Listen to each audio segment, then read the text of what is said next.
В Петербурге сегодня открылись 3 станции фрунзенского радиуса метро, но в тестовом режиме. Действующий губернатор Петербурга Александр Беглов осмотрел их. Он вместе с начальником метрополитена Владимиром Горюгиным проехал от проспекта Славы через Дунайскую до Шушар. Юлия Майданова расскажет подробности.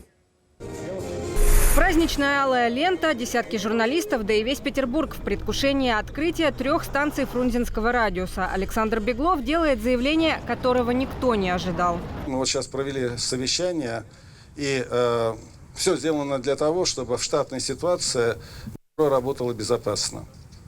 Я задал один простой вопрос. А нештатная ситуация? Мне сказали, что в нештатной ситуации могут быть вопросы. Поэтому я принял решение сегодня продолжать тестовый режим метро. Будем продолжать работать в тестовом режиме метро без пассажиров.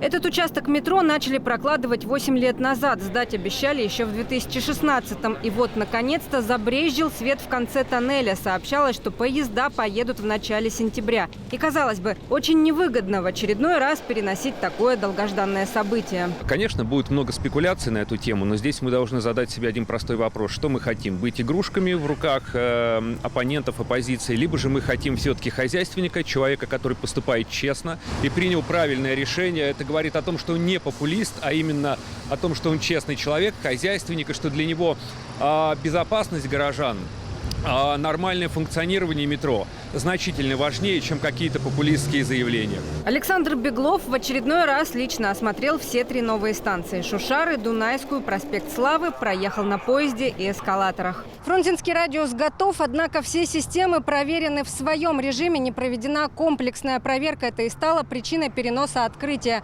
пояснил начальник метрополитена Владимир Горюгин.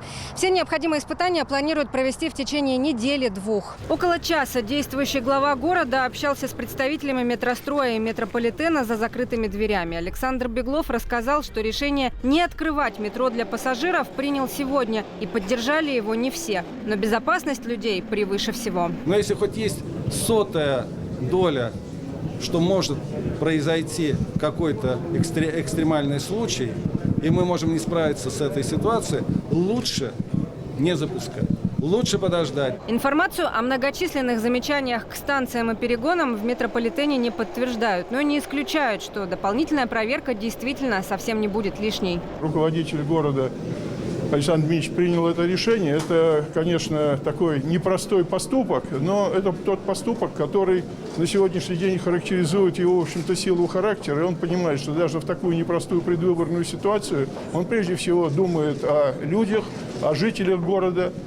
И я думаю, что в самое ближайшее время, вот пройдя эти все комплексные испытания, что метрополитен будет работать. Объект без преувеличения многострадальный. Только в 2018 году его обещали сдать сначала весной, потом летом, потом под Новый год. Однако стало известно, что вместо 2500 сотрудников там работают 300. Оборудования не хватает, зарплату работники метростроя не получают. В январе этого года городские власти разорвали контракт. И все же после того, как компания представила план оздоровления ситуации, ей разрешили продолжить работу. Еще один обещанный срок сдачи – 1 сентября этого года, но и тогда торопить не стали. Если мы говорим про метрополитен, это может быть практически все, что угодно, начиная от увеличения интервала движения поездов, заканчивая отключением электричества на том или ином объекте. Поэтому очень важно проверить, насколько корректно и правильно работают системы умного транспорта, насколько они интегрированы между собой и насколько сотрудники Петербургский метрополитен знают правильность действий. Абсолютно мудрое решение руководителя города. Фактически продемонстрирован новый хозяйственный подход. Станции должны открываться, когда они готовы. И все же метро запущено в работу, и первые пассажиры, пока только журналисты, смогли оценить то, что сделано на участке длиной в 5 километров, где в окно будет виден встречный поезд. Станция Шушары наземная, что не характерно для петербургского метро из-за особенностей грунтов.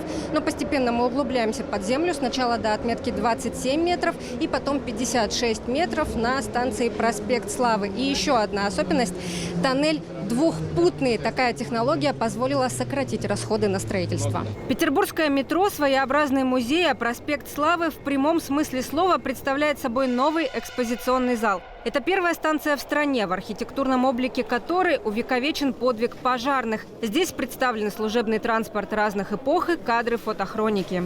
Честь и хвала тем людям, которые это задумывали. Честь и хвала тем людям, которые это воплотили. И я говорю от имени всего МЧС, от рядового пожарного, от рядового до генерала. Александр Беглов отметил, что метрострой выполнил свои обязательства, а на устранение недочетов у компании есть гарантийный срок. Если хоть с одним человеком случится хоть что-то, даже царапина, мы себе не простим, это всю оставшуюся жизнь. В сущности, это сильное решение, поэтому комплексное испытание будет продолжено сейчас, в ночь, это которого не хватает. Ни к метрострою, ни к метрополитену у города претензий на этот раз нет. Как и нет сомнений, что после завершения последних и самых тщательных проверок Фрунзенский радиус уже совсем скоро примет своих пассажиров. Юлия Майданова, Вячеслав Пономарчук, Михаил Бирюков, Родион Северьянов, Ирина Уимина. Известия специально для телеканала 78.